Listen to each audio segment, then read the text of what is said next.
As summer fades into fall, the musical experience here at Garth Newell also transforms. It becomes a more intimate and cozy experience, the way chamber music was meant to be enjoyed.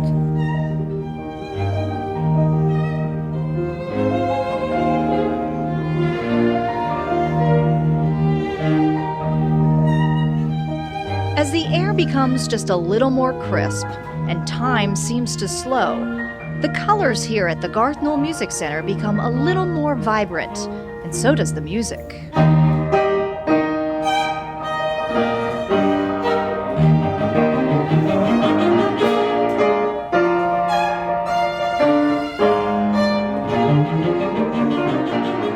Autumn especially has a time where we begin introspection.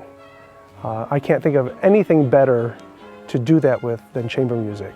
A way of looking inward and discovering the fullness of your own soul. It's that experience audiences here have come to expect at the Garth Newell Music Center. But as the busy summer season draws to a close and the leaves start to turn, the music and the way it's presented take on a profound shift and return to their humble beginnings.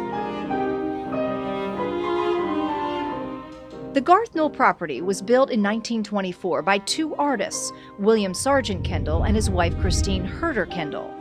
Both were also musicians and would invite quartets to come for the weekend for concerts and dinners inside the manor house. Today, Garth Newell honors that tradition by inviting guests back here for what becomes a more intimate experience, the way it was when the organization first started 43 years ago. It becomes more like the origins of chamber music when we do something in a setting like here at the Manor House, because that's in a way how it all began, with music in the home, and you invited your 8 or 10 or whatever closest friends in, and you played. These concerts, called Schubertiads, are designed to be small, informal gatherings where the musicians perform for friends and family, and they perform just feet from their audience. You can see the sparkle in the eye, and you can see and feel the emotional shifts in each one of the musicians as they are trying to communicate the music to you, and you're sitting no more far away than we are, and you respond to that in a deep and profound way. And you do. Sitting in the audience, you not only hear the music, you feel it, an experience that creates a special rapport between you and the musicians. And you feel as though you're playing more for your friends and family. And so in some ways that can be even more meaningful. You feel like you have even more of a connection with the people who are sitting just a couple of feet away from you. And very often we have gotten to know many of our patrons over the years, and so they're like family anyway. And it's a different feel, and one that I always look forward to. I have these kind of imaginations in my head about what it was like when Schubert actually wrote these pieces and what chamber music was like in a small setting, in a house similar to our manor house. And that sort of transports me back in a way to a sort of dream world of chamber music, where that was a highlight of everyone's culture and day. While the music is the heart and soul of Garth Newell, art is its foundation. Much like its founders did back in the 1920s, artists from around the country come here each fall to paint the landscape of Garth Newell during the Plein Air Festival.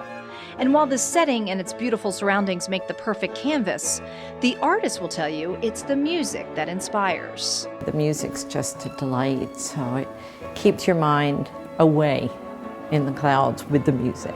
When I teach, I'll correlate them to music.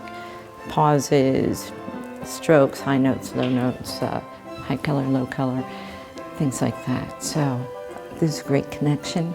A collaborative blend of one art form influencing another. It's just inspirational for all of us who are musicians to see other artists who are at work. You are also sharing and making the music because you are so actively engaged. And we want that. We want to interact, and we want to really get to know our audiences. Getting to know people enhances your appreciation of music and art. So if you really get to connect with somebody on every level, you feel much more moved a harmonious connection that takes the artist, musician, and audience on a creative journey unlike any other.